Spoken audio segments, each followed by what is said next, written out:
अभी तो ठीक होना चाहिए। हाँ जी सर, आवाज आ रही ओके। है। Namaskar and a very good evening to our esteemed guests and the students who have joined us this evening. What else can we ask for a guest like H.C. Verma sir, Padma Shri H.C. Verma ji, जिनको 2020 में भारत सरकार ने सम्मानित किया।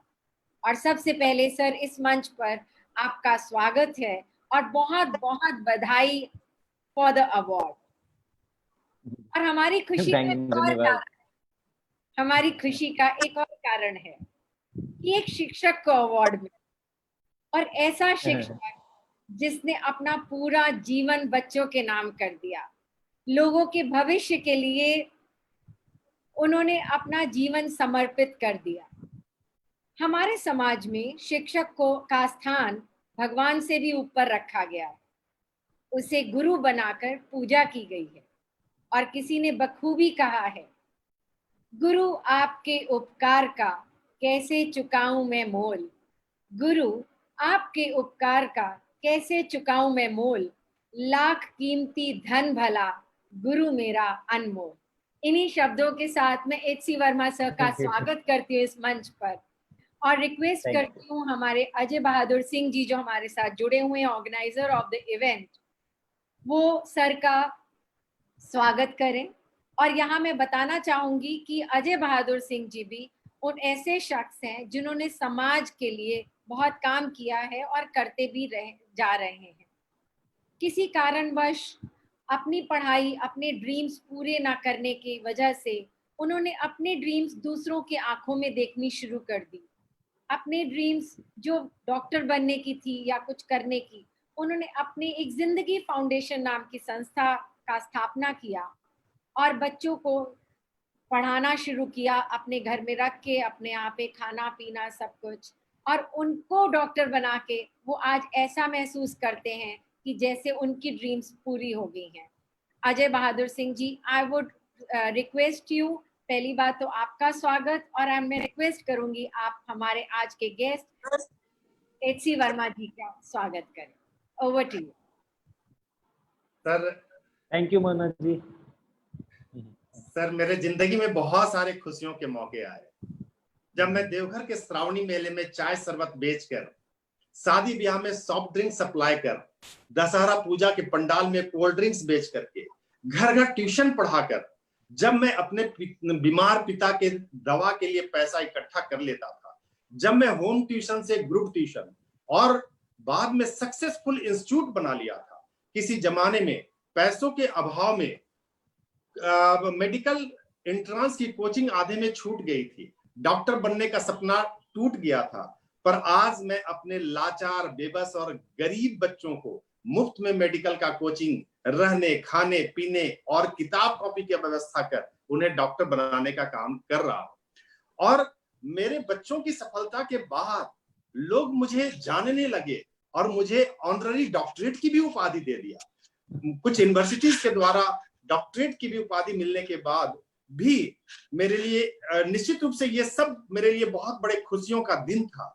लेकिन वो जितनी भी खुशियां मुझे मिली, वो सारी खुशियां एक तरफ, और आज जो हमारे वेबिनार में उपस्थित होकर के हजारों स्टूडेंट्स, टीचर्स और प्रिंसिपल को संबोधित करने वाले एक ऐसे महान, विद्वान, सरल और देश के करोड़ों लोगों के दिलों में बसने वाले परम आदरणीय प्रोफेसर एस.सी. वर्मा सर का जो आशीर्वाद मुझे मिला है, इसकी खुशियां सब पर भारी है। जब मैं पहली बार सर से बात किया तब मेरे अंदर खुशियों का ठिकाना नहीं था। इन्होंने जिस तरीके से मुझे प्रेम दिया उसका वर्णन मैं अपने शब्दों से नहीं कर सकता।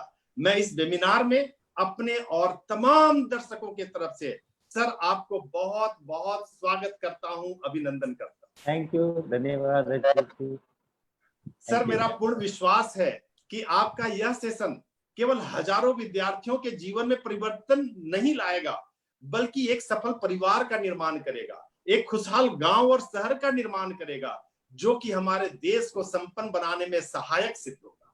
मैं यहाँ उपस्थित सभी प्रिंसिपल, टीचर्स और स्टूडेंट्स का भी स्वागत करता हूँ, और यह बताना भी चाहता हूँ कि आपका यह 1 घंटा आपके जीवन में अभूतपूर्व बदलाव लाएगा, ऐसा मेरा विश्वास है। थैंक यू सर, बहुत बहुत स्वागत है। मोना जी। अजय सर, मैं आज यहाँ पे ये भी बताना चाहूंगी वर्मा सर को कि जो अजय सर कह रहे हैं सर, कोई गलत नहीं है इसमें, कोई ज्यादा वो कहते हैं अतिशयोक्ति भी नहीं है। मेरा बेटा जब उसको पता चला कि मैं एच.सी. वर्मा सर से आज मुलाकात रूबरू होने वाली हूँ इस वेबिनार के, he was just looking at me like this, are you really talking about H.C. Verma sir? तो मैं कहा yes, I'm talking about H.C. Verma sir. So he said, मैं कहा you know him? Mom, it's like the book, पूरा जगत, it's only concept of physics.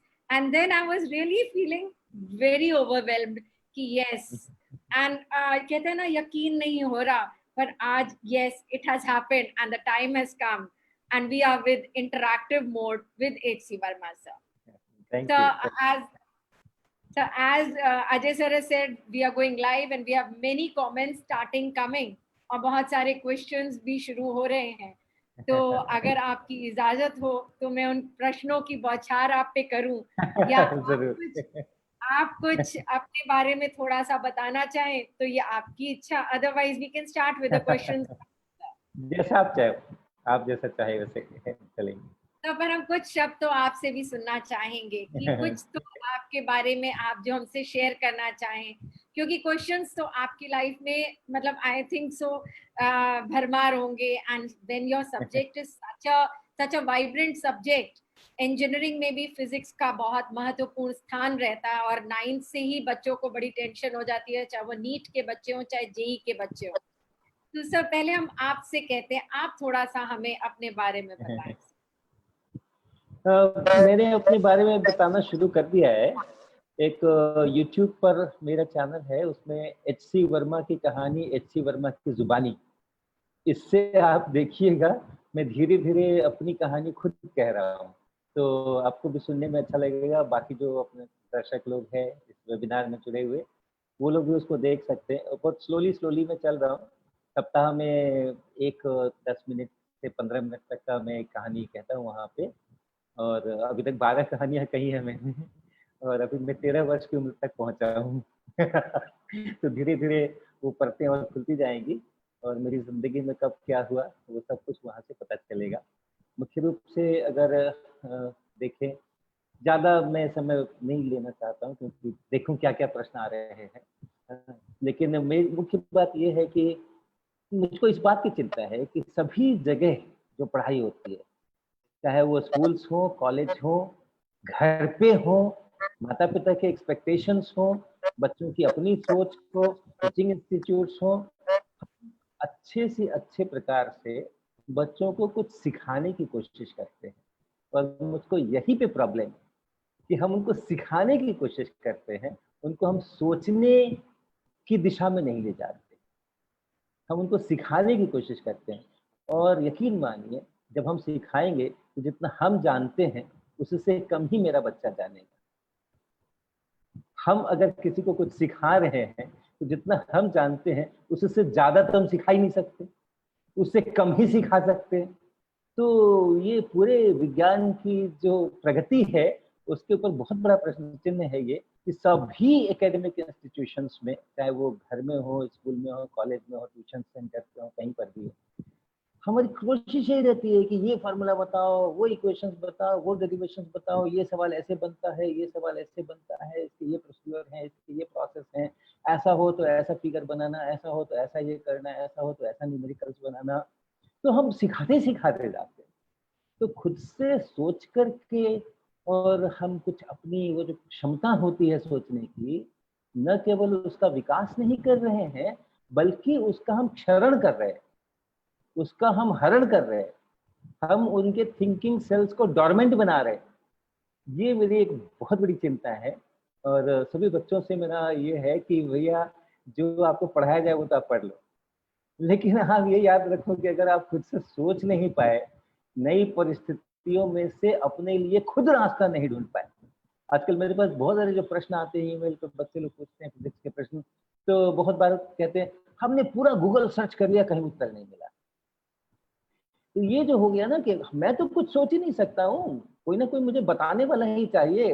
कहीं ना कहीं मैं सर्च कर रहा हूँ, आंसर्स को मैं सर्च कर रहा हूँ।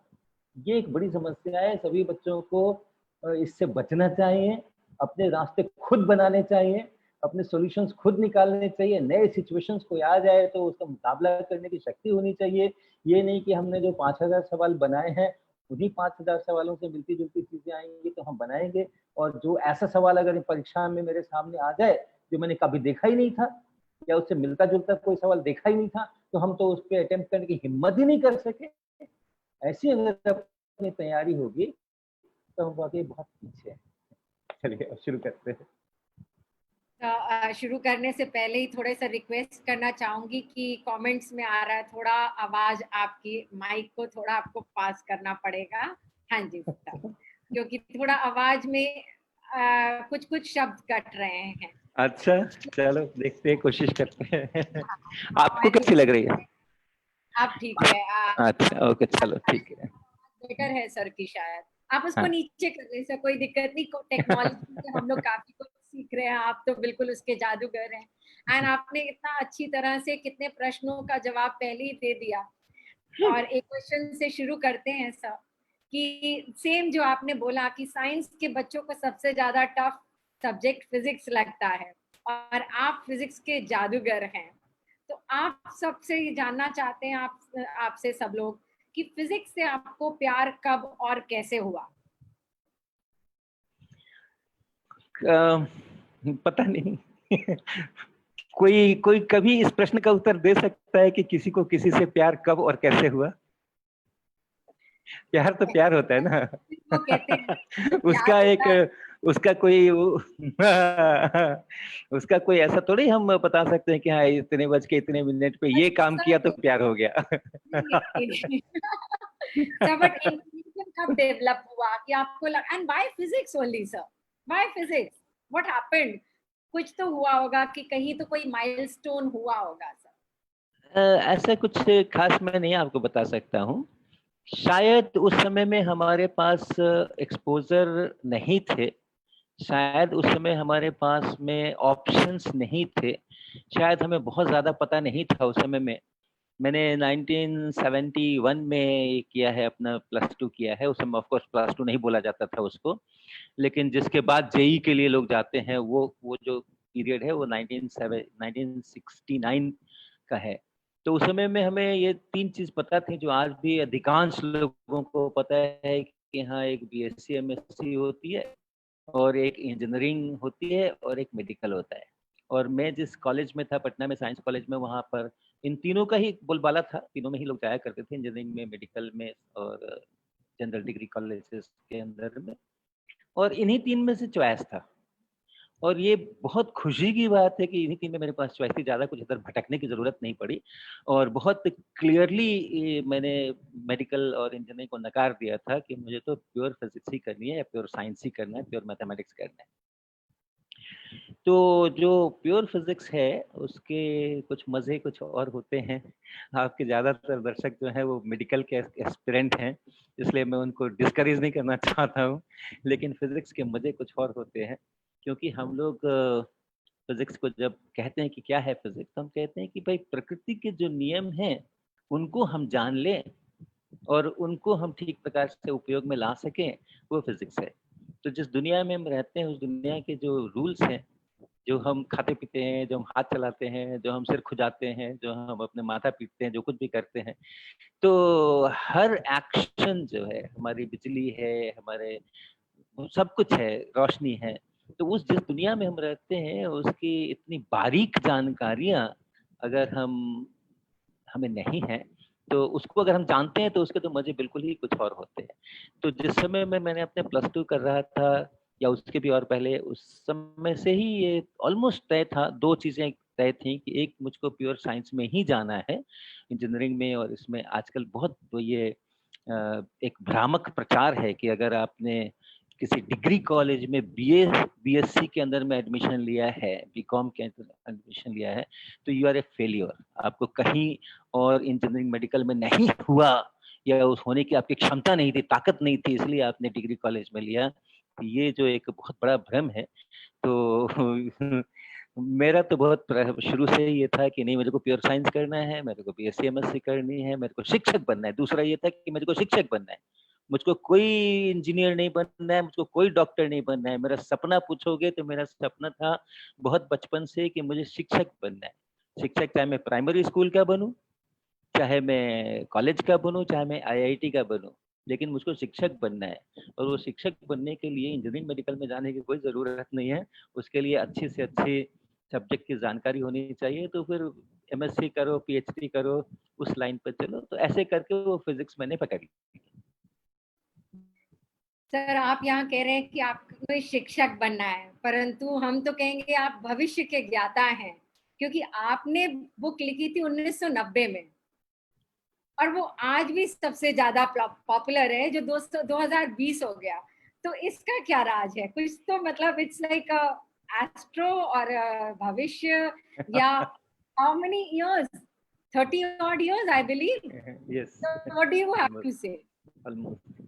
देखो क्या है ना कि बहुत जो फंडामेंटल्स होते हैं वो हजारों साल तक नहीं बदलते। सच बोलना चाहिए, चरित्रवान होना चाहिए, दूसरों को दुख नहीं देना चाहिए, दूसरों की खुशी में अपनी खुशी खोजनी चाहिए।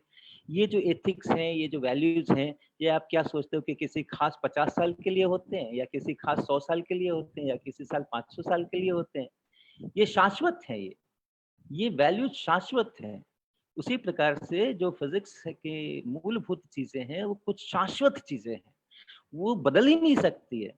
तो हम अगर उनके ऊपर अपना अभ्यास करते हैं, अगर हम उनकी अनुभूति करते हैं, उनको अगर हम आत्मसात करते हैं, उनको अगर हम जीते हैं, तो वो आनंद चाहे वो 1990 हो या 2020 हो या 2050 हो, वो एक सा ही रहने वाला है। और उससे जो ताकत आने वाली है, सोचने की क्षमता विकसित होने वाली है, वो सोचने की क्षमता हर जगह पे साथ देने वाली है। मैं हमेशा कहता हूँ ना, शुरू में मैंने पहला फोकस इसी पर किया कि आप अपने सॉल्यूशंस खुद निकालोगे। आप क्यों डिपेंड करते हो अपने शिक्षकों के ऊपर? आप क्यों डिपेंड करते हो अपने किताबों के ऊपर? आप क्यों करके हमारी कॉलेज में पढ़ाई अच्छी नहीं होती है इसलिए हम नहीं पढ़ सकते हैं? आप अपने सॉल्यूशंस खुद क्यों नहीं निकाल सकते हो? आप इसलिए नहीं निकाल सकते हो कि आप डिपेंडेंट हो गए हो। आप डिपेंडेंट हो गए हो। आपको जब तक कोई कुछ परोस के नहीं दे तब तक आप खाना खा नहीं सकते हो, खाना अपने लिए बना नहीं सकते हो, अपना खाना ढूंढ नहीं सकते हो, अपना खाना पैदा नहीं कर सकते हो। आप डिपेंडेंट हो गए। ये जो किताब कॉन्सेप्ट्स ऑफ फिजिक्स मैंने लिखी थी, तो उस समय का सारी सोच मेरी यही थी कि बच्चों में ये थिंकिंग एबिलिटी डेवलप करना है, वो खुद से सोच सकें, चीजों को खुद से कर सकें, ये डेवलप करना है। और ये किताब कुछ मायनों में उस मुकाम को पाने में सफल रही कि वो बच्चों में सोच विकसित कर सकी। और चूंकि ये सोच विकसित करने की का यंत्र बन गया, इस कारण से इसकी धार कभी खराब नहीं होने वाली है। इसकी धार कभी खराब नहीं होने। जब मैंने ये किताब लिखी थी और पब्लिशर के पास गया था, तो अमूमन किताबें 1-2 साल के बाद उसका सेकेंड एडिशन और थर्ड एडिशन और फोर्थ एडिशन आते रहते हैं। और मैं उसी समय, जिस समय पब्लिश हो रही थी, प्रेस में थी, उसी समय मैंने अपने पब्लिशर को कहा था कि आपको 20 साल तक कम से कम इसका सेकेंड एडिशन निकालने की जरूरत नहीं पड़ने वाली है। चाहे सिलेबस बदले, चाहे एग्जामिनेशन के पैटर्न्स बदले, चाहे वो जैसा भी हो, ऑब्जेक्टिव हो, सब्जेक्टिव हो, ये हो, वो हो। और ये भी किसी एक वर्ग की किताब नहीं होगी। इसको इंटर वाले पढ़ने वाले भी पढ़ेंगे, इसको यूपीएससी में पढ़ने वाले भी पढ़ेंगे, इसको इंजीनियरिंग वाले भी पढ़ेंगे, पॉलिटेक्निक वाले भी पढ़ेंगे, सब लोग, बहुत सारे लोग पढ़ेंगे। इसलिए आप देखो, इस किताब, हर किताब के ऊपर लिखा रहता है किसके लिए वो किताब है। For medical, for engineering, for BSc, ये 3rd ईयर की किताब है, 4th ईयर की किताब है, ये इसकी किताब है, एमएससी की किताब है। हर किताब के ऊपर उसका टारगेट ऑडियंस उसके कवर पेज पे डिफाइंड रहता है। कॉन्सेप्ट्स ऑफ फिजिक्स के कवर पेज के ऊपर उसका टारगेट ऑडियंस डिफाइंड नहीं है। ये नहीं है, वो सिर्फ कॉन्सेप्ट्स ऑफ फिजिक्स हैं, और वो कभी कमजोर पड़ने वाले नहीं है। ये बड़ी अच्छी बात है कि 28 सालों 29वां साल चल रहा है ये। इसको 1992 में एक किताब पब्लिश हुई थी। तो 29 सालों में कभी ऐसा कभी नहीं लगा होगा शायद कि अब ये किताब आउट ऑफ डेट हो गई है, और नए सिलेबस के अनुसार या नए पैटर्न के अनुसार इसका कोई रिवीजन होना चाहिए। इसके सारे सवाल जो है पुराने हो गए हैं, सबको मालूम है इसके सॉल्यूशंस, दुनिया भर के सॉल्यूशंस वेब के ऊपर हैं, तो इस किताब की अपनी उपयोगिता कुछ भी बची नहीं। कुछ नहीं हुआ, ये कुछ नहीं हुआ। ये पूरी प्रक्रिया से ये किताब बिल्कुल अछूती रही और अपना काम करती रही। आप स्वतंत्र सोच विकसित करने की कोशिश कीजिए, आप बहुत आनंद पाएंगे, बहुत शक्ति मिलेगी, बहुत ऊर्जा मिलेगी, जीवन के हर मुकाम के अंदर में आपको उसमें से सफलता मिलेगी। सर इतना अच्छा लग रहा है आपकी बातें सुनकर, बिल्कुल as such it's like I am mesmerized. I don't have words. But yes, so the way you are inspiring the students joined with us, questions and the teachers are also there. One of them, Mr. Vargas, is writing कि आपकी book से students inspire होते हैं, but आप किस चीज से inspire हुए जो कि आपने किताब लिखी? One of the teacher of Mr. Vargas. So what do you have to say? नहीं, उसमें तो कोई ऐसा कुछ खास नहीं था जिससे मैं इंस्पायर हुआ, बल्कि ये एक प्रकार से फिर से वही है कि अगर कोई समस्या है तो उसका सॉल्यूशन मैं खुद निकालूंगा, उसका सॉल्यूशन मैं ढूंढूंगा नहीं। तो जब मैंने पटना साइंस कॉलेज के अंदर में पहली जॉब शुरू की लेक्चरर की 1979 में, तो वहाँ पे मेरे कॉलेज के अंदर में +2 की भी पढ़ाई होती थी और बीएससी की भी पढ़ाई होती थी और एमएससी की भी पढ़ाई होती थी। तो मुझे भी सारे क्लासेस मिलते थे, तो +2 के क्लासेस भी मिले। और +2 के क्लासेस में जब मैंने पढ़ाना शुरू किया, जब मैंने स्टूडेंट्स के साथ में इंटरेक्शन शुरू किया, तो मैंने ये पाया कि उसको बैकअप करने के लिए, क्लासरूम के लेक्चर को बैकअप करने के लिए बच्चों के घर में डेस्क के ऊपर किताब होनी चाहिए। तो जिस फिलॉसफी के साथ मैं पढ़ा रहा हूँ क्लासरूम के अंदर में, उस फिलॉसफी के साथ लिखी हुई किताब बच्चों के पास नहीं है इंडिया में, भारत में है ही नहीं किताब ऐसी। वो सभी किताबें जो है वो परीक्षा से ओरिएंट हो रही हैं, कैसा प्रश्न आएंगे इम्तिहान के अंदर में, उसकी तैयारी कैसे होगी, इसी को लेकर के तमाम प्रकार की जो किताबें उपलब्ध है, खास करके जो अपने लोकल मार्केट्स के अंदर में है। हाँ, वो कुछ अमेरिकन किताबें जरूर, रश्मि खलीडे की किताब मेरी बहुत फेवरेट किताब रही है, बहुत शुरू से, जब मैंने एमएससी पढ़ा था तब से वो किताब बहुत फेवरेट रही है। तो लेकिन फिजिक्स तो जैसे मैंने कहा, वो तो अपनी प्रकृति का है ना अध्ययन, अपने अपने अपने सराउंडिंग में जो अपना संसार है उससे जुड़ा हुआ है। तो हमारे भारत के जो शहर हैं, हमारे भारत के जो गांव हैं, हमारे भारत के जो कस्बे हैं, उसकी जो जिंदगी है उससे जुड़ी फिजिक्स, और उस प्रकार की किताब जो उनको उसके अंदर में लेकर के जाए और कैसे उस जिंदगी के साथ में ये फिजिक्स के हमारे इक्वेशंस जुड़ते हैं, इसको लेकर के आए, ऐसी किताब नहीं मिली मुझको, नहीं थी। और तब ये तय हुआ, अब उसको इंस्पिरेशन कहिए या मजबूरी कहिए या आत्मविश्वास कहिए, तब ये तय किया कि नहीं, नहीं है तो क्या है, मैं लिखूंगा, मैं करूंगा, मैं तैयार करूंगा।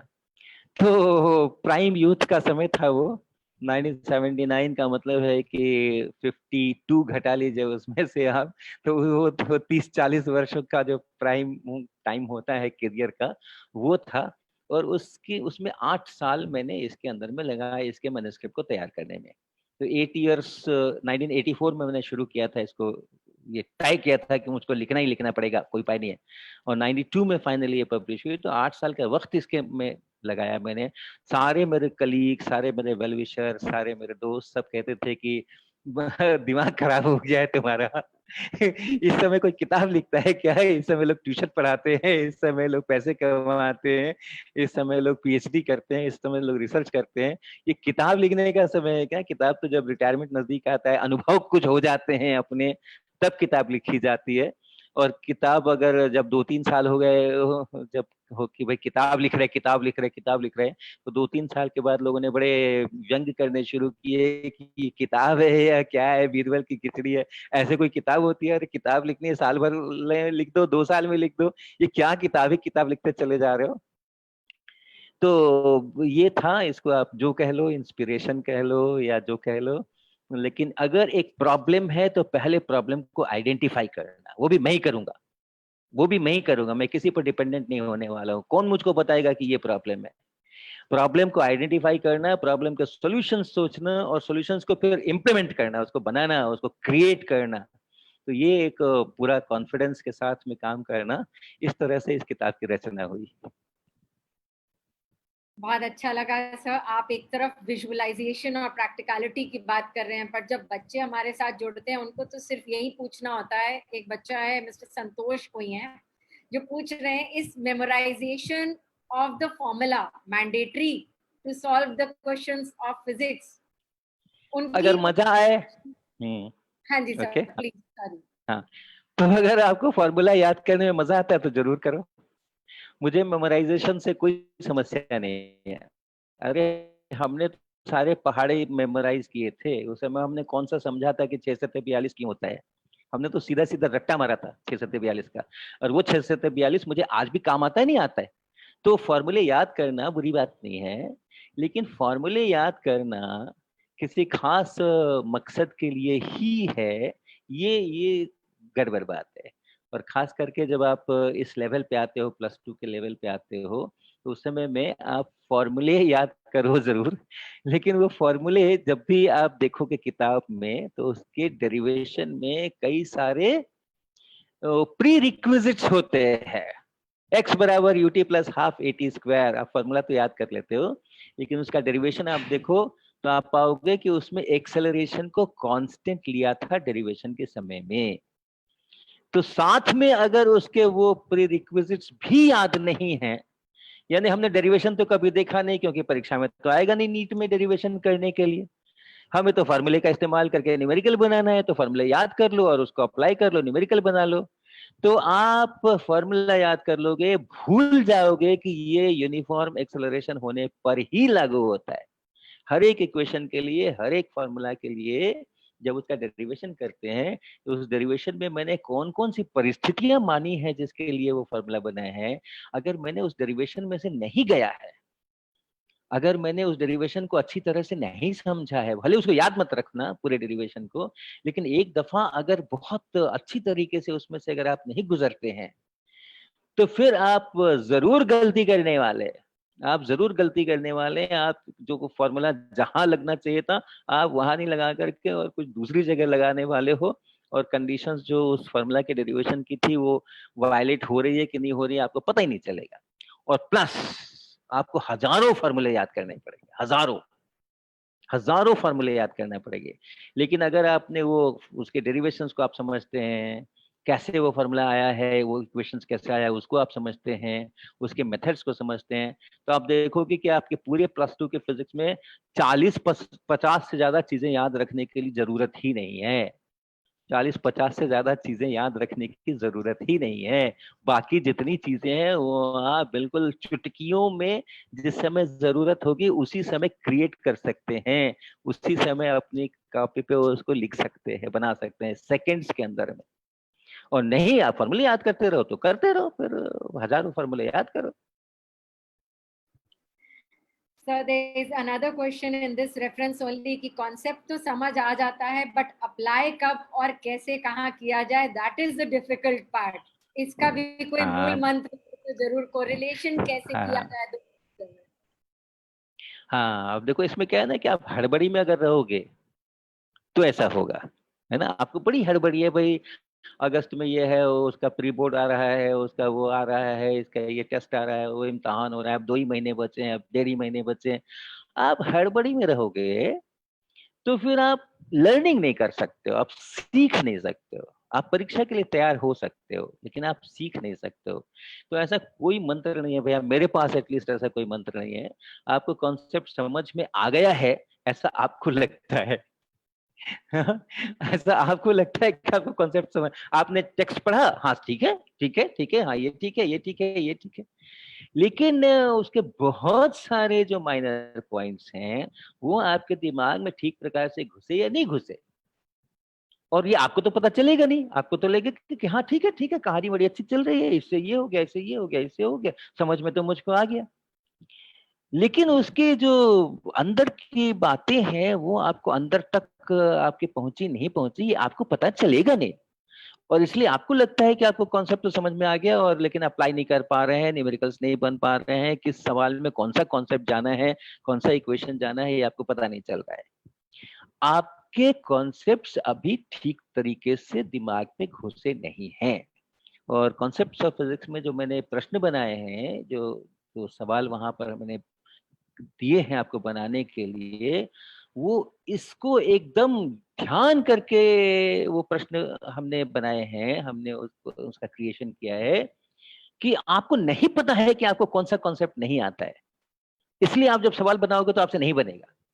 और जब नहीं बनेगा आप पलट करके जाओगे, फिर से पढ़ोगे उसको, फिर से सोचोगे, किसी से डिस्कशन करोगे और कुछ करोगे, जब बनेगा तब आपको पता चलेगा अच्छा ये बात थी ऐसी। और वो अगर आपको पता चला तो उसके बाद फिर बहुत दूर दूर तक आप उसके लिए कॉम्पिटेंट हो गए हैं, आपने अपना कॉम्पिटेंस बढ़ा लिया है, आप उसके लिए तैयार हो गए, बहुत अलग जगहों के ऊपर आप उसको अप्लाई कर सकते हो। तो इस प्रकार से अपने कॉन्सेप्ट्स को बहुत निखारना, उसके लिए ये जो प्रश्न है ये बड़े महत्वपूर्ण है, क्योंकि आपको नॉर्मली पता नहीं चलेगा। जब हम खोद खोद करके आपको पता कराएंगे कि देखो देखो देखो ये छोटी सी चीज छूट रही थी, ये बात आपके ध्यान में नहीं है, ये जब हम कराएंगे तभी आपको उसका उसका कॉम्पिटेंस आएगा। लेकिन क्या है ना कि वो एक, जैसे हम लोग किचन के अंदर में मूंग की दाल का हलवा बनाते हैं, तो उसको घंटों उसको सेकना पड़ता है, घंटों सेकना पड़ता है। मैगी बनाते हैं तो 2 ही मिनट में बन जाती है। तो अगर आप चाहते हो कि फटाफट मुझे चीजें आ जाएं, फटाफट मैं अप्लाई करना शुरू कर दूं कॉन्सेप्ट्स को, फटाफट मुझसे सवाल बनने शुरू हो जाए, तो फिर आप मैगी ही खाते रहोगे, आपका स्वास्थ्य अच्छा नहीं होगा। और अगर आप उसमें डूब करके आनंद पूर्वक बहुत समय उसके साथ बिताते हुए, जो होगा परीक्षा का होने दो, लेकिन मुझे तो सीखना है, लर्निंग करनी है, अगर आप लर्निंग करने के प्रति उत्साही हो और करोगे तो आप बार बार टेक्स्ट को पढ़ना, हर बार पढ़ोगे तो आपको एक नई चीज समझ आएगी। सेकेंड रीडिंग करोगे ना तो फर्स्ट रीडिंग में जो चीजें आपको नहीं समझ आई थी वो सेकेंड रीडिंग में समझ आएंगी। आपको पता नहीं होगा कि फर्स्ट रीडिंग में मुझे कुछ छूट गया था मुझसे, लेकिन आप सेकेंड रीडिंग करोगे तब पता चलेगा अच्छा ये वाला तो हमें ध्यान ही नहीं है, कब पढ़ लिया और कब क्या हो गया। तो बार बार टेक्स्ट को पढ़ना, सवाल बनाना, नहीं बने तो फिर से पलट के टेक्स्ट को पढ़ना, लर्निंग करना। अगर लर्निंग नहीं करोगे ना तो हायर हायर एकेडमिक इंस्टीट्यूशंस में एडमिशन लेने का फायदा नहीं मिलेगा। हमारी आईआईटीज के अंदर में बहुत सारे लोग compete करके आ जाते हैं, है ना, लेकिन आने के बाद यहाँ पे वो बहुत परेशान होते हैं क्योंकि उन्होंने लर्निंग नहीं की होती है। परीक्षा की तैयारी की होती है लेकिन उन्होंने लर्निंग नहीं की होती है, और वो लर्निंग नहीं की होने के कारण से यहाँ पे उनको बहुत यातनाएं झेलनी पड़ती है। एक तो जब पास वास करते हैं, जब रिजल्ट रिजल्ट निकलता है जेई का, नीट का, तो उस समय में समाज बहुत प्रतिष्ठा देता है ना, जो लोग पास करते हैं और अच्छे रैंक से पास करते हैं, बड़े माला वाले पहनाते हैं, उनके फोटो वोटो लगते हैं, होर्डिंग्स लगती है शहरों के अंदर में, माता पिता अपने पूरे रिलेशंस में इसमें उसमें गर्व के साथ बताते हैं कि मेरे बेटे ने ये कंपटीशन पास किया, ऐसा किया वैसा किया। और उसके बाद अगर उस इंस्टीट्यूशन में जाकर के और पहली ही परीक्षा के अंदर में आपको 100 में 10 नंबर आ जाए और 15 नंबर आ जाए और आपके ग्रेड कार्ड के ऊपर ऐसा लिखा जाए, तो कितना बड़ा ये मनोवैज्ञानिक दबाव है विद्यार्थी के ऊपर, आप कल्पना नहीं कर सकते हो। हम लोग आईआईटी के अंदर रहते हैं तो आंखों से देखते हैं, अनुभव करते हैं कि बच्चों के ऊपर कितना बड़ा मनोवैज्ञानिक दबाव आ जाता है। क्यों? उन्होंने परीक्षा की तैयारी अच्छी की थी, उन्होंने कंपटीशन पास कर लिया, वो आईआईटी के अंदर में एडमिशन उनका हो गया, लेकिन उन्होंने उस पीरियड में लर्निंग नहीं की थी, उन्होंने सीखा नहीं था, उन्हें ताकत अपने अंदर में पैदा नहीं की थी, है ना। वो मैगी खा खा करके और उन्होंने परीक्षा दी थी, मूंग की दाल के हलवा खा करके परीक्षा नहीं दी थी उन्होंने। तो आप ध्यान रखना, ये बहुत स्वाभाविक प्रक्रिया है कि मैंने पढ़ा, मुझे लगा कि मुझे समझ आ गया और फिर मैं गया सवाल बनाने के लिए, एक खास सिचुएशन हमें दी गई कि ऐसा है, उसमें इसको यूज करो, और उस समय में हम लड़खड़ा गए। ये बहुत स्वाभाविक प्रक्रिया है। कभी डिमोरलाइज नहीं होना कि दूसरे लोग तो कर लेते हैं मैं नहीं कर पाता हूँ, कभी डिमोरलाइज नहीं होना, ये बहुत स्वाभाविक प्रक्रिया है। बार बार पढ़ना, कॉम्पिटेंस बढ़ाना। आप 20 चीजें पढ़े जरूरी नहीं है, 20 चैप्टर्स आपके तैयार हो जरूरी नहीं है, आप 5 चैप्टर तैयार करो, लेकिन ऐसा तैयार करो कि उसके अंदर में आप किसी को भी चुनौती दे सको। तो बाकी के चैप्टर बहुत जल्दी जल्दी तैयार होंगे। आप 5 चैप्टर तैयार तो करके देखो इस तरीके से जरा, फिर देखो बाकी, क्योंकि आप में कॉन्फिडेंस आ गया है। अब बाकी के चैप्टर तो आपको बहुत फट फट फट फट फट तैयार हो जाएंगे, कोई दिक्कत ही नहीं आने वाली है। ओके। मैंने जैसे कहा था थोड़ी देर पहले कि आप शिक्षक नहीं भविष्य जानते हैं।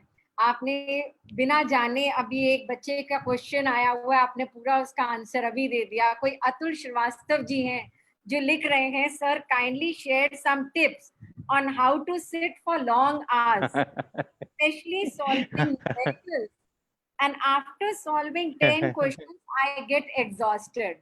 So the answer also, and आप इस पे अगर कुछ आप elaborate करना चाहें तो अतुल जी को खुशी होगी। हाँ नहीं, बिल्कुल आप ठीक कह रहे हैं, इसके आंसर मैंने अभी आपको दिए हैं। देखो, जब तक आप एंजॉयफुली पढ़ोगे ना, तभी आप उसको सीख सकते हो। और आपको स्ट्रेस हो रहा है तो आप मत पढ़ो, ओके। और आप सीधा न्यूमेरिकल्स के ऊपर जल्दी से जंप करोगे तो आपको स्ट्रेस होगा। तो आप जो बड़े बड़े पैराग्राफ लिखे होते हैं ना किताबों में, जो परीक्षाओं में नहीं पूछे जाते हैं, उनको भी पढ़िएगा। ऑथर ने बड़े प्यार से लिखा है उसको, तो उसको भी आप पढ़िएगा, उसको आप समझिएगा और आराम आराम से पढ़िएगा। आप चिंता मत करना परीक्षा में क्या होने वाला है, फिक्र मत करना, आपका वैसे भी कंट्रोल नहीं है।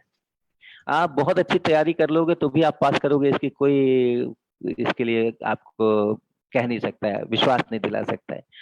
उसकी संभावना बढ़ती है, अच्छी तैयारी होने से पास होने की संभावना बढ़ती है। लेकिन कॉम्पिटिशन्स के एग्जाम के अंदर में आप अच्छे रैंक से पास करोगे, इसके लिए आप को कोई कह ही नहीं सकता है। बहुत सारे फैक्टर्स होते हैं, बहुत सारे फैक्टर।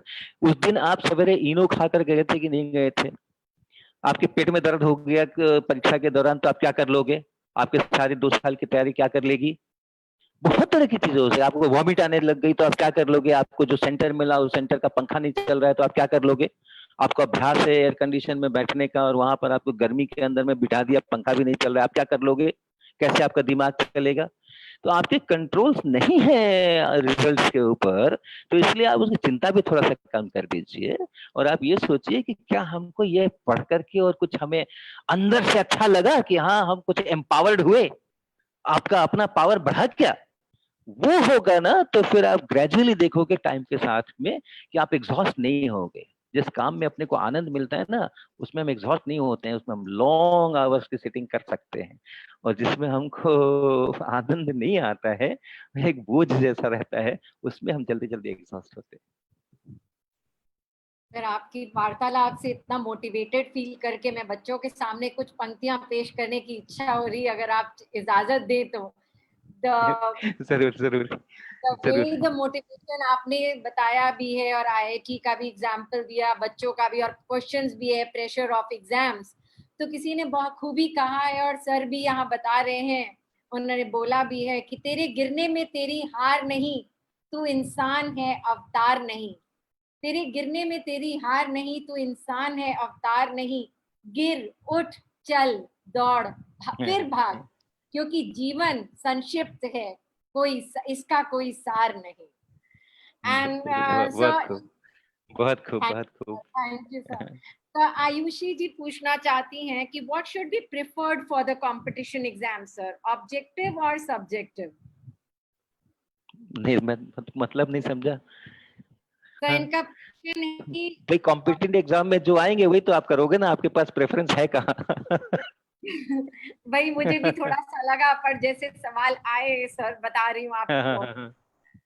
शायद ये पढ़ने के लिए पूछ रही होंगी कि सब्जेक्टिव जो लंबे लंबे हैं उनको पढ़ना चाहिए या खाली ऑब्जेक्टिव के ऊपर फोकस करना। सर कि पहले कौन से सॉल्व कर ले और पहले कौन से पढ़े, चाहे 1 मार्क मिलता है चाहे 5 mark. So there is a shift in the syllabus from class 10th to 11th. हाँ, बहुत बड़ा। Why is it so? This Abhishek Rajput Ujjain wants to know. हाँ, बहुत बड़ा गैप है। 10वीं तक की फिलोसफी एकदम अलग है और 11वीं से फिलोसफी बिल्कुल बदल जाती है। 10वीं तक में हम ज्यादा से ज्यादा इंफॉर्मेशन देते हैं, जो हमारा अभी का प्रेजेंट सिलेबस है उसमें हम बच्चों को ज्यादा से ज्यादा इंफॉर्मेशन देते हैं, उनके एनालिटिक स्किल्स डेवलप नहीं करते हैं, उनकी जो और बाकी के पावर्स डेवलप नहीं करते हैं, इंफॉर्मेशन ज्यादा पड़ती है वहां पर, ये लॉ ऐसा, ये ऐसा, ये ऐसा ऐसा, इसकी ये होता है। और 11वीं के बाद से हम एक्सपेक्ट करते हैं कि लोग उसको एनालाइज करें, लोग उसके अंदर जाएं, उसको अप्लाई करें। तो वो एक बहुत बड़ा शिफ्ट है, और उस बड़े शिफ्ट के कारण से बहुत परेशानियां सबको होती हैं। लेकिन क्या करोगे, वो है तो है, उसमें हमारा कोई बस तो है नहीं, तो उसके साथ समय के साथ एडजस्ट करना है और चलना है। तो जिस समय में आप 8, 9, 10 में है, उस समय भी अगर आप कर पाए, क्योंकि उसकी परीक्षाएं आसानी से आप अच्छे नंबर ले आते हो, तो आप उसके ऊपर और मेहनत करते नहीं हो। लेकिन वो एक अपॉर्चुनिटी भी है कि परीक्षा में जब आसानी से हम अच्छा कर सकते हैं, तो उस समय का उपयोग हम अपने स्किल्स डेवलप करने में लगाएं, है ना। जहाँ जब परीक्षाओं का प्रेशर है कि परीक्षा के लिए ही तैयारी करने के अंदर में बहुत सारा समय जा रहा है, उस समय में हम बहुत ओरिजिनल वर्क करने की कोशिश करेंगे तो ज्यादा दिक्कत होगी। लेकिन क्लास 9, 10 के समय में जब परीक्षा का प्रेशर नहीं है, जब आप आसानी से टेक्स्ट बुक पढ़ते हैं और उसमें से उत्तर मिल जाते हैं जो प्रश्न आने वाले हैं, तो वो तो काम फटाफट हो जाएगा कुछ महीनों के अंदर में। बाकी का जो पूरा समय है वो आपके पास है ना, आप अपना विकास करो ना, उसमें अपनी क्षमताओं का विकास करो, अपने तरह तरह के स्किल्स का डेवलप करो, अपने मैथमेटिक्स को अच्छा करो, अपना ग्राफ खींचने के स्किल्स को अच्छा करो, अपने मेजरमेंट करने के स्किल्स को अच्छा करो, नए एक्सपेरिमेंट डिजाइन करने की क्षमता का अपने अंदर में विकास करो। अब हम लोग एक नेशनल कंपटीशन करने वाले हैं अभी एक्सपेरिमेंट्स परफॉर्म करने की स्किल्स का, इसको हम लोग कहते हैं एक्सपेरिमेंटल स्किल टेस्ट। तो उसके लिए एक वेबसाइट बनी है, अभी मैं आपको बता दूंगा, आप वहां पर रजिस्ट्रेशन करा सकते हो, सारे स्कूल स्टूडेंट्स, सारे कॉलेज स्टूडेंट्स। लेकिन अगर स्कूल में है तब तो ठीक है, क्लास 12 तक के स्टूडेंट, 9, 10, 11, 12, और कॉलेज में है तो BSc and MSc, not MBBS और वो नहीं, और इंजीनियरिंग वो नहीं, इन सारे लोगों के लिए ये है। अब इसके अंदर में एक्सपेरिमेंट्स परफॉर्म करना है और उसके स्किल्स के ऊपर ये नेशनल कंपटीशन होना है। तो आप क्लास 8, 9, 10 में हो तो ऐसा करो ना, आपके टेक्स्ट बुक के अंदर में जो एक्टिविटी करके लिखी रहती है कि ये करो, ये करो, ये करो, जरा करके देखो तो अपने घर के अंदर में कि जो लिखा है वैसा होता भी है कि नहीं। बहुत बार नहीं होने वाला है, 10 में से 8 बार नहीं होने वाला है, आप करो तो सही, तो फिर आप उसमें से अपने को एम्पावर करोगे। तो ये जब सोच विकसित होगी, जब आप अपना थिंकिंग एबिलिटीज बढ़ाएंगे, तब जब 10 से 11 का ट्रांजिशन होगा तो आप थोड़ा सा स्मूथली उसको कोप अप कर पाएंगे। हाँ, तो ये एक चीज है, अगर आप शुरू से थोड़ा सा कर पाए तो बहुत अच्छी बात है। और वो दौर अगर गुजर गया है और आप 11 में आ चुके हो और तब आपको समस्याएं हो रही है, तो कोई बात नहीं, आप धैर्य रखो, आप धैर्य रखो, समय के साथ में चीजें ठीक होती है।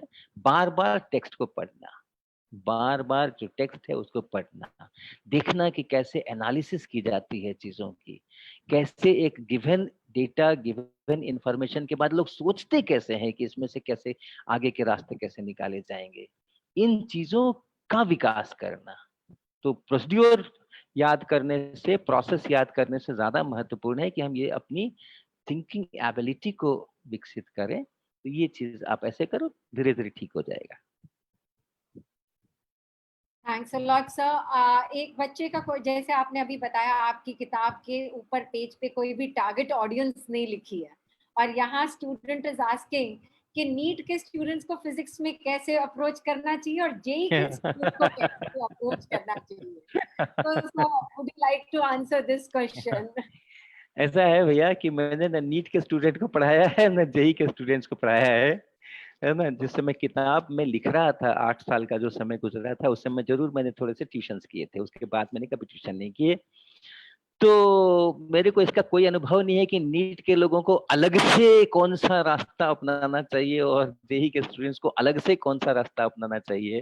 अगर सिलेबस वही है, अगर चैप्टर्स वही है, अगर टॉपिक्स वही है, तो उसका एक ही रास्ता होता है कि आप उस चैप्टर को, उस टॉपिक को समझें, अच्छी तरह से जानें, और जब जरूरत हो उसका आप इस्तेमाल करें। यही एक तरीका मुझे पता है, इसके अलावा अलग से मुझे कोई तरीका पता नहीं है। हाँ, क्वेश्चन पेपर्स के पैटर्न के आधार के ऊपर परीक्षा की तैयारी डिफरेंट प्रकार से होती है, ये मुझे पता है।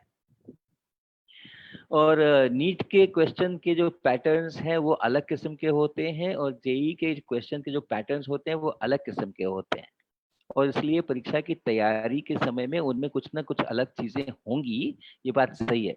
लेकिन मैं उसके ऊपर बहुत ज्यादा नहीं बोलूंगा, क्योंकि मैंने उसका कभी एक्सपीरियंस नहीं किया है, मैंने इस तरीके से पढ़ाया ही नहीं है। लेकिन एक चीज ध्यान रखना, एक चीज ध्यान रखना कि कपड़े बदलने से मनुष्य नहीं बदलता है। वो ऑब्जेक्टिव टाइप है, सब्जेक्टिव टाइप है, और उसमें न्यूमेरिकल्स हल करने हैं, और उसके अंदर में इक्वेशन सॉल्व करने हैं, इसके अंदर में इक्वेशन सॉल्व नहीं करने हैं। ये जो पैटर्न होते हैं ना परीक्षा पत्रों के, वो पैटर्न्स जो है वो अलग अलग किस्म के हमारे कपड़े हैं। वो कभी टी शर्ट के अंदर में वो आ जाता है, कभी वो शर्ट के अंदर आता है, कभी कुर्ते पजामे में आता है, कभी साड़ी सलवार में आता है। लेकिन वो जो मूल मनुष्य है, जो मूल टॉपिक है, जो मूल सब्जेक्ट है, कंजर्वेशन ऑफ लीनियर मोमेंटम है, तो कंजर्वेशन ऑफ लीनियर मोमेंटम है, वो नहीं बदलता। अगर आप कपड़ों से मनुष्य को पहचानने का अभ्यास करोगे, ऐसा वाला सवाल आएगा तो ये ऐसे बनेगा, ये कपड़ों से अगर आप मनुष्य को पहचानने की कोशिश करोगे तो आप धोखा खा जाओगे। आज जिसको आप नीले कपड़े में देख रहे हो, कल कोई दूसरा नीले कपड़े में आ सकता है, और आप वहां पे टोटली कंफ्यूज हो जाओगे कि ये है कौन। तो नीट हो या जेईई हो, जो टॉपिक है, जो सब्जेक्ट है, जो मूल विषय है, उसको हमें समझना गहराई के साथ में, उस मनुष्य को पहचानने जैसा है। बजाय कि ऑब्जेक्टिव वाले क्वेश्चंस हो तो हम ऐसे तैयारी करें सब्जेक्ट, और न्यूमेरिकल वाले हो तो वैसे तैयारी करें, वो कपड़ों को देख करके और तब उससे मनुष्य की पहचान करने जैसा है। तो आप देख लो आप क्या करने वाले हो। जी। क्या बात है, really sir. Actually the concept of physics is right in front of us, and I am feeling very very mesmerized and very happy to be कि I am the part of this platform in which I happen to meet you, sir. बहुत अच्छा लग रहा है sir. Thank you, धन्यवाद।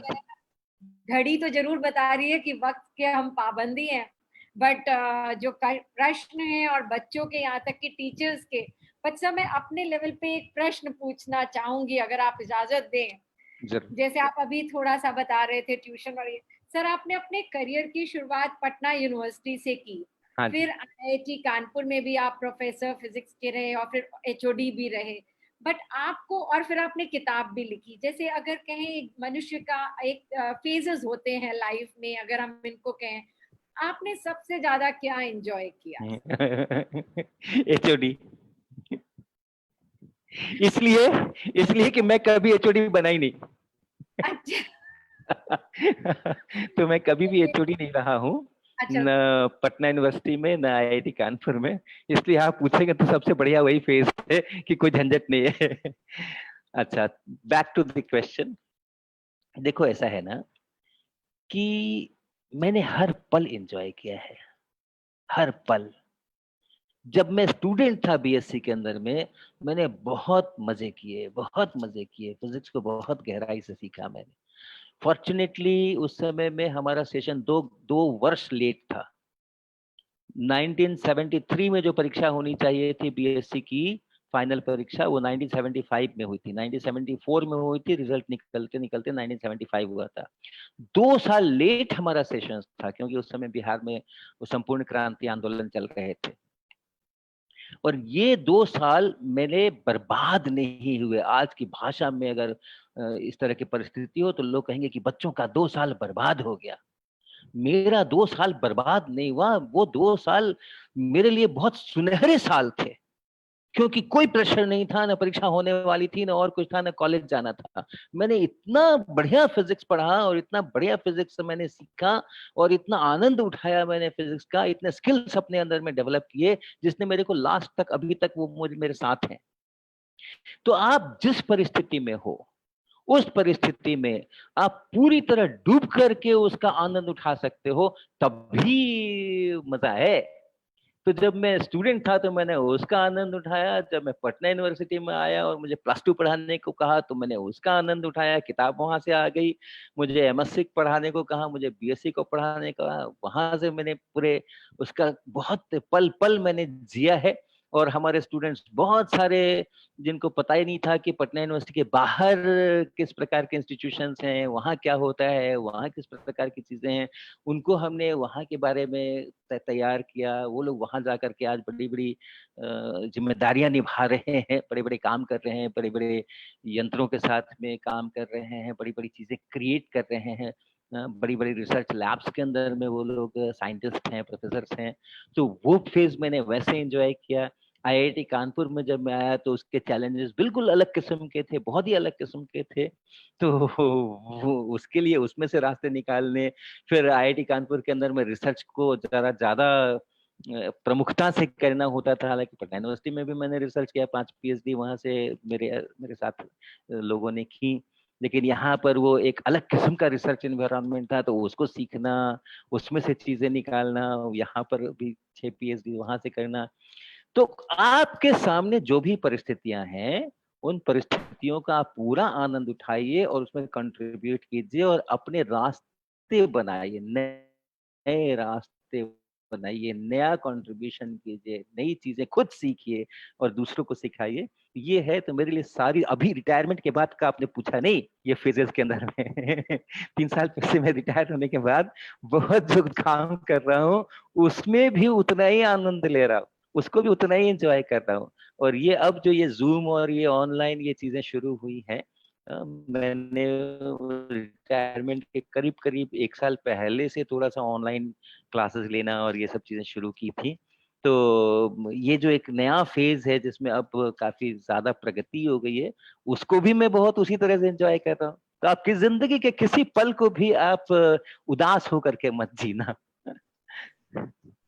Sir आपने बहुत अच्छा बताया कि हर पल we should live the life and enjoy in each and every moment. But बच्चे हैं, उनका दूसरा क्वेश्चन हर्ष पवार जी कह रहे हैं, इस कोविड के टाइम में उन्होंने 11th क्लास तो वेस्ट कर दी, अब 12th के लिए वो कैसे तैयारी करें ये बताइए, उनको बहुत प्रॉब्लम आ रही है। देखो, जब इस कोविड के समय में हमने एक कोर्स फ्लोट किया था, stay home and revise physics. पता नहीं हर्ष जी को पता है या नहीं है। हमने अपनी तरफ से कोशिश की कि हम ज्यादा से ज्यादा इसको प्रचारित कर सकें। Stay home and revise physics, sharp SHARP, ये कोर्स मैंने फ्लोट किया था। लगभग 2 महीने का ये कोर्स था और इस कोर्स के अंदर में 44,000 स्टूडेंट्स ने रजिस्ट्रेशन किया था और उन लोगों ने प्रतिदिन नहीं, साल में, इसमें सप्ताह में 3 दिन वो हमारे लेक्चर्स वहां पर अपलोड होते थे और हर लेक्चर के अंदर में कुछ एक्सपेरिमेंट्स होते थे, 2, 3, 4 एक्सपेरिमेंट। एक टॉपिक हम उठाते थे, उस टॉपिक से रिलेटेड, जैसे हमने inertial frame, non inertial frame का टॉपिक उठाया उससे रिलेटेड, या हमने रिफ्रैक्शन ऑफ लाइट इसका टॉपिक उठाया उससे रिलेटेड, या हमने कैपेसिटर्स का उठाया उससे रिलेटेड। 3-4 एक्सपेरिमेंट्स हम वहां परफॉर्म करते थे टेबल के ऊपर, जिसका कि वीडियो वहां होता था। और फिर उन एक्सपेरिमेंट्स की एनालिसिस करने के समय में उस चैप्टर की, उस टॉपिक की जो थियरी होती थी, उसके जो कॉन्सेप्ट्स होते थे, उसके जो इक्वेशंस फॉर्मूले होते थे, उनका अभ्यास कराते थे।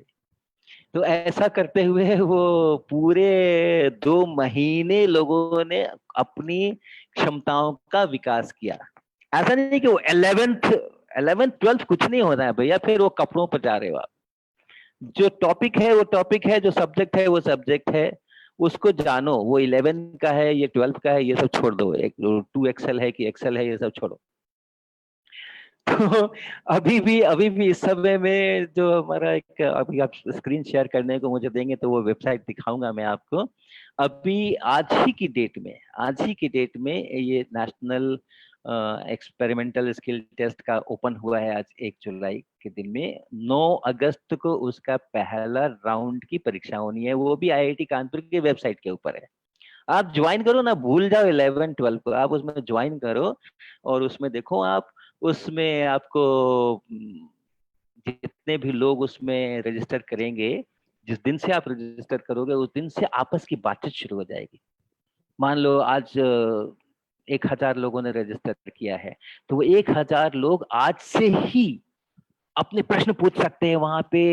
जो दूसरों बच्चे जो प्रश्न पूछ रहे हैं उनके जवाब आप दे सकते हो, आपके प्रश्नों के उत्तर दूसरे बच्चे दे सकते हैं। जो रजिस्टर्ड लोग हैं आपस में एक दूसरे के साथ में डिस्कशन कर सकते हैं। ये कमरे में बैठ के जो अपने अपने पढ़ाई करते हैं ना, एक वर्कशीट मिल जाती है और उस वर्कशीट के सवाल बनाते हैं एक कमरे में लैंप जला करके। उसकी जगह पे आप यहाँ देखो कितना खुला वातावरण होगा। हाँ, हाँ, हाँ, आप अपने सवाल पूछोगे, हजारों लोग उसको पढ़ेंगे, आपके सवाल को पढ़ेंगे। कई सारे लोग उसमें से अपने कमेंट्स देंगे, कई सारे गलत भी होंगे उसमें से, कई सारे सही भी होंगे। आप भी दूसरों के सवालों के जवाब दोगे। कितनी पढ़ाई होगी, कितनी चीजें आगे निकल करके आएगी। हम लोग भी उसके अंदर में रोजाना आधे घंटे 1 घंटे तो हम लोग उसके अंदर में समय मैं भी बिताऊंगा ही बिताऊंगा। कुछ प्रश्नों के जवाब मैं खुद दूंगा वहां पे, और हमारी टीम के जो 10-12 सीनियर टीचर्स हैं वो लोग वहां पर होंगे उसके जवाब देने के लिए। तरह तरह के हम लोग वीडियोस उसके अंदर में पोस्ट करने वाले हैं, जिसमें कि तरह तरह के टॉपिक्स के ऊपर चीजें आपको सिखाएंगे हम। ये सब चलेगा। फिर 9 अगस्त के दिन एक बड़ी सी ग्रैंड परीक्षा होगी, उसके फिर रिजल्ट बनेंगे, उसके बाद सेकंड राउंड, थर्ड राउंड वगैरह वगैरह में आप जाएंगे। आप, मैंने कहा ना, जैसे देखो मेरा जब 2 साल सेशन वहां पे बीएससी के अंदर में लेट हुआ, तो हमने कभी भी रोया गया है नहीं कि मेरे 2 साल बर्बाद हो गए। अरे ये तो अपॉर्चुनिटी मिल गई मुझको, और भी बड़ी अपॉर्चुनिटी मिल गई। तो ये हर समस्या को आप कन्वर्ट कीजिए अपॉर्चुनिटी के अंदर में, डिफिकल्टी को आप अपॉर्चुनिटी में कन्वर्ट कीजिए। आप हमेशा पॉजिटिव देखो, क्या नहीं है मेरे पास ये मत देखो, क्या है मेरे पास ये देखो आप। और जो है उसका इस्तेमाल करके अपनी शक्ति बढ़ाओ, अपना पावर बढ़ाओ, अपने स्किल्स बढ़ाओ, नए नए किस्म की चीजें सीखो। चाहे वो 12th के एग्जाम में आने वाले हो या ना आने वाले हो, 11th के एग्जाम में आने वाले हो या ना आने वाले हो। अगर आपने एक डिफरेंशियल इक्वेशन सॉल्व करना सीख लिया, तो भले वो 11 के एग्जाम में आने वाला है या नहीं आने वाला है, आपको जिंदगी भर साथ देगा। अगर आपने ग्राफ खींचना सही ढंग से सीख लिया, या ग्राफ खींचा हुआ है उसमें से कैसे क्या इंफॉर्मेशन निकाल सकते हैं, ये स्किल आपने सीख ली, तो जिंदगी भर आपको वो साथ देने वाला है। तो ये जितने स्कूल नहीं जाने वाला समय है ना, ये तो बहुत बड़ी अपॉर्चुनिटी है आपके लिए। आप बहुत कुछ कर सकते हो इसके अंदर में। कुछ नई दिशाओं में सोचना है ना, कुछ नई दिशाओं में सोचना, घिसी पिटी दिशाओं को छोड़ो।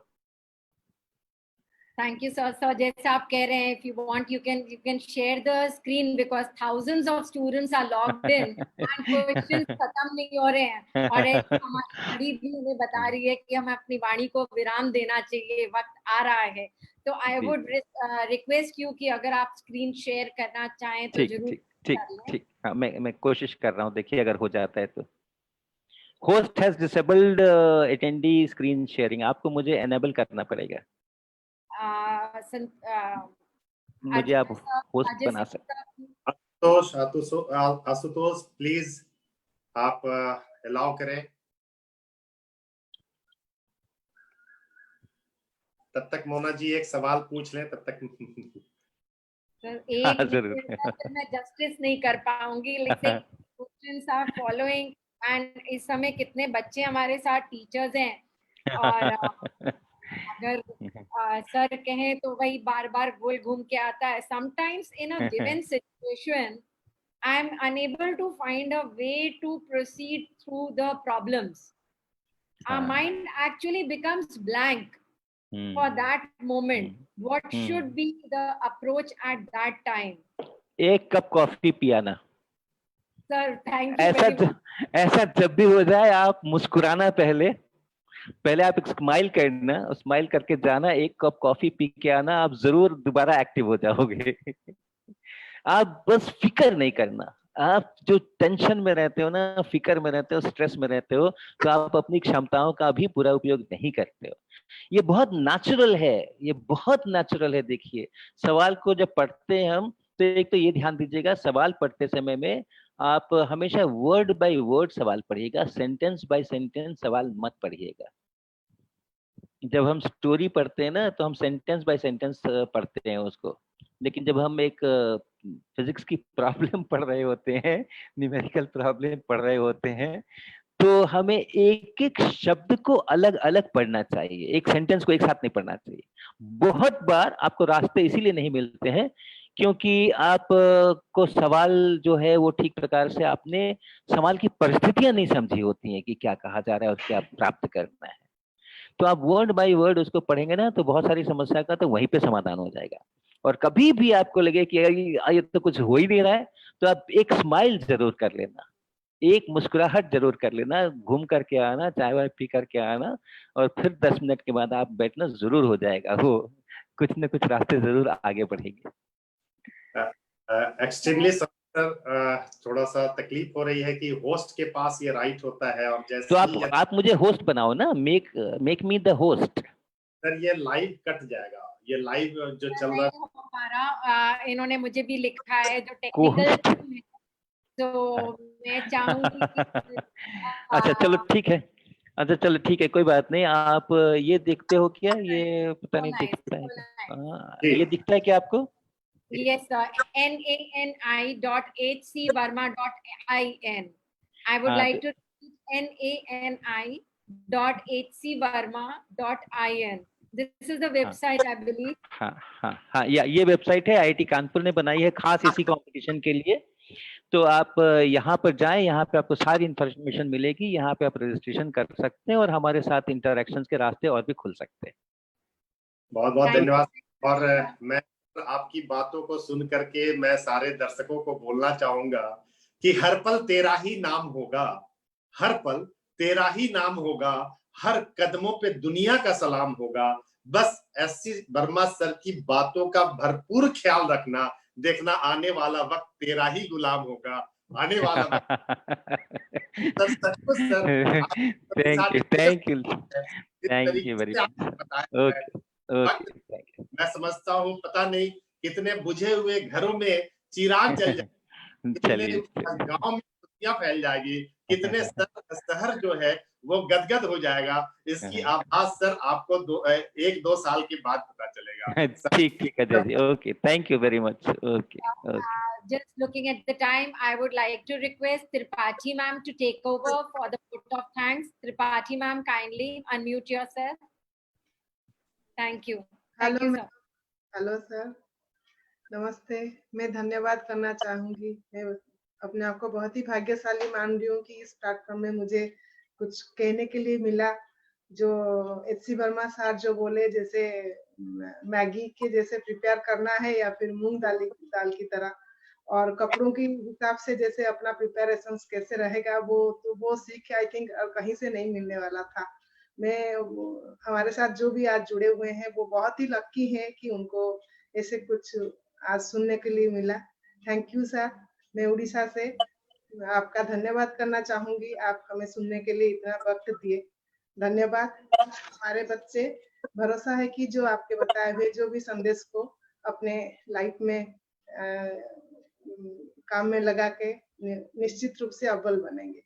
और मैं बोलना चाहूंगी अभी अजय बहादुर सर के बारे में, जो कि भले ही उनका जन्मभूमि झारखंड हो, लेकिन उन्होंने उड़ीसा को अपना कर्मभूमि बना के रखा है। तो बहुत उड़ीसा के बच्चों के लिए बहुत ही कुछ किए हैं अभी तक।